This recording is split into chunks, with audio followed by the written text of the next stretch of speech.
पियावा रे मिलल भातार पिया पिया पिया पियावा रे मिलल भातार गजब पियावा रे डीजे करण डरे हमर धर के लाजियावा मिलल भातार गजब पियावा रे डरे हमर धर के लाजियावा मिलल भातार गजब पियावा रे मिलल भातार गजब पियावा रे रे सखी डरे हमर धर के लाजियावा मिलल भातार गजब पियावा रे मिलल भातार गजब पियावा रे सखी जब पीली बंद बके कीली मारेला पटका तकियावा रे डरे हमर धर के लाजियावा मिलल भातार गजब पियावा रे मिलल भातार गजब पियावा रे पिया पिया पिया पियावा रे मिलल भातार गजब पियावा रे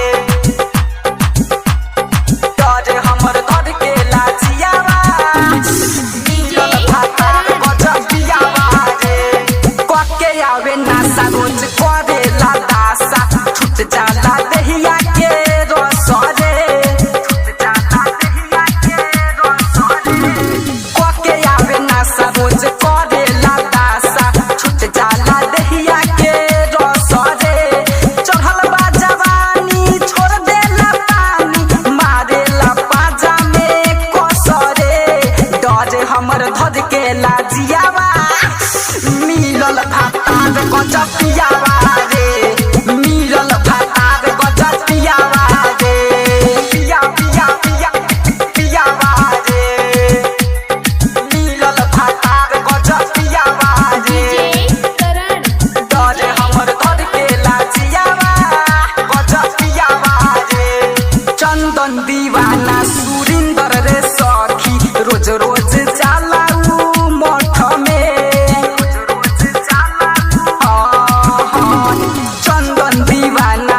पवन रे सखी रोज रोज जाला उ मठ में रोमियो रंजीत लागे नहीं त सुने न मोर बतियावा रे डरे हमर धर के लाजियावा मिलल भातार गजब पियावा रे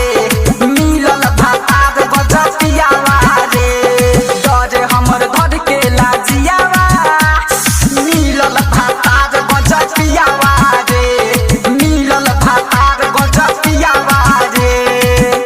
प्रीतम रिकॉर्डिंग स्टूडियो तलपुर वर्गनिया नेपाल।